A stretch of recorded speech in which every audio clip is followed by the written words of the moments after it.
Cameroun, vous avez même fait une part de vos études dans une autre région que celle de votre naissance. Grâce à vos tournées, vous avez pu découvrir le Cameroun et ses différentes régions. Alors depuis que vous êtes petite, vous avez connu le même président, Paul Biya. Une partie de la population s'en insurge, n'est pas du tout satisfaite de cela, tandis qu'une autre s'en accommode très bien. Vous, quelle est votre position? Effectivement, j'ai vraiment eu la chance en tant que Camerounaise d'aller dans plusieurs régions du Cameroun. C'est un atout parce que les Camerounais à l'intérieur du pays ne voyagent pas beaucoup.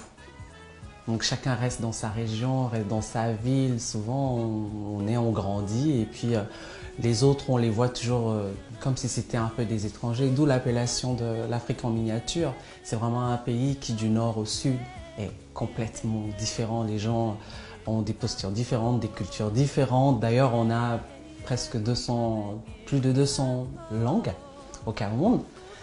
D'où la difficulté même pour un chef d'État de diriger tous ces Camerounais de tous bords, différents.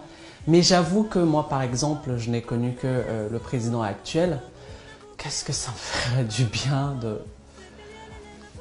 d'avoir une autre proposition, de se dire que c'est une époque qui est inéluctablement révolue aujourd'hui et qu'on a besoin de voir ce que ce pays peut apporter à cette jeunesse-là qui est différente. Parce que c'est une jeunesse qui est ouverte aussi à l'extérieur, qui voit ce qui se passe ailleurs et qui a le devoir, en tout cas l'espère aussi pour son pays. Donc moi je pense que il est temps qu'on nous propose autre chose, il est temps que le Cameroun se développe parce que tant qu'il n'y a pas d'alternance, il n'y a pas véritablement de développement possible. Je pense que l'État actuel est arrivé à bout de ce qu'il pouvait proposer au Cameroun et que humblement, il gagnerait à céder la place à une nouvelle gouvernance sans rancune. Merci Charlotte. Merci, bonne journée.